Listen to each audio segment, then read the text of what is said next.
So this week's lab is called So You Think You Know Density. And I created this lab after many years of working with students and them struggling to be able to use density and understanding the difference between intensive and extensive properties. If you recall from your notes, I mentioned that intensive properties are independent upon amount of matter, and it's great that you can define it. Extensive properties are dependent upon amount of matter.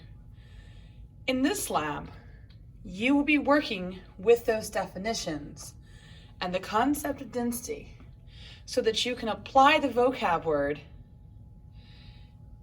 because if you can apply the vocab word, you fully grasp the vocab word.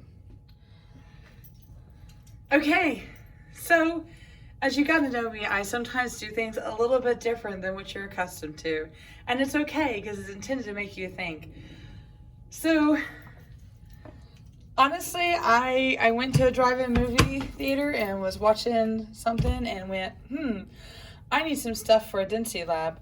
So I went over to Walmart and I picked up a whole bunch of stuff.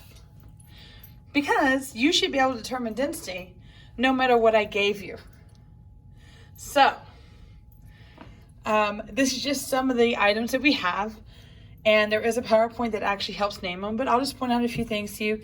We have the typical metal objects, brass and lead. I went ahead and I picked up some fishing lures, because those always look like fun. Ponytail beads and buttons and foam golf balls, and I think these are called wiffle balls, and I don't play golf, but golf tees and marbles, and just all kinds of stuff. And so you get to pick items that you have to determine the density on. And I will let each class know how many items they have to do. And, oh wait, there is a catch. So the catch is you're gonna have to also be within a certain percentage. So not only are we working on density and intensive and extensive properties, we're also working on percent error. And so you will get to practice percent error on this lab. Isn't that fantastic? I can't wait to see what you guys do. This is a 2-day lab, and generally what I do is I will give you some hints on the day in between the lab. But I bet you can do this. I have complete confidence in you. For everyone's safety, these items will be placed in the fume hood or on a cart made available to you.